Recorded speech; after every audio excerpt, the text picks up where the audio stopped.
folks, I'm Haynes Shelton with North American Whitetail Magazine. I'm here today with Sam Forbes, NAW's digital editor, and we are in North Carolina on my family farm, and we just finished planting a new food plot. And so, Sam, we've got a cool new digital series coming to NAW's website and social media, and we're talking about how to start a new plot in the timber using manageable equipment. It's been fun to get out here in the woods, and I'm excited to share all this online. Absolutely. So folks, what we've done here, a lot of people have questions about how to create a new food plot, in a wood setting. And so what I did here, through a family friend, I was able to trade for some bulldozer work to create this open space. And really, when you're starting a new plot, that's step one, to clear the land. From there, you're kind of left with this new area that you have to turn into tillable land.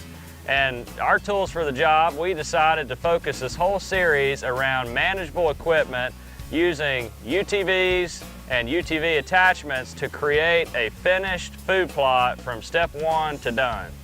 And Sam, that's what we did. We've got the Polaris, this is Polaris brand new Ranger XP 1000, the Big Game Edition UTV, and we're using the Micro Food Plots Master Series one pass planter food plot implement. And we put both of them to work yesterday, but I'll tell you what, this dump bed on this UTV was helpful, because it was a war zone when we showed up after that bulldozer. I thought, goodness, I don't know how we're going to pick up all these sticks, but it really came in handy yesterday. It did, yeah, and that's exactly right.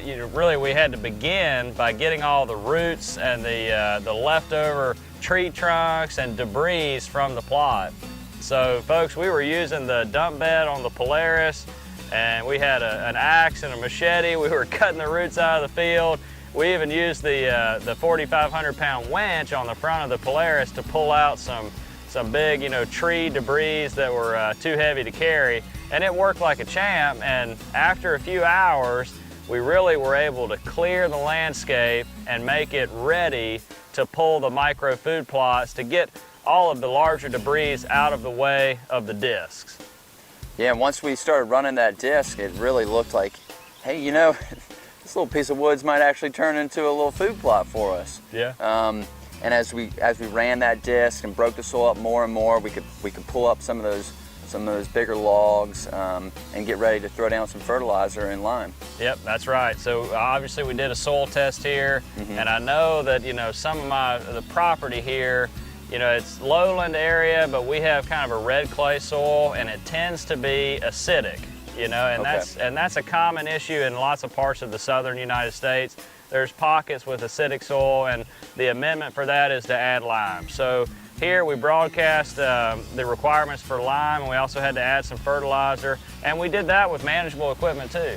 We sure did. We just picked up a nice walk-behind seeder at the Tractor Supply and started pouring bags and breaking a sweat. Yep, that's right. It's just manual labor, but we got it done. We did. It wasn't too bad. All in a day's work, right? That's right. So, folks, this was kind of the beginning of the process, clearing the plot, making it ready for planting, and then, step two really was cultivation, and that's where the Micro Food Plots Master Series came in handy. And basically, we used that to come in and break up all of the heavy dirt clods and the big debris that were left behind from the bulldozer, and to begin to work that soil and make it ready for planting.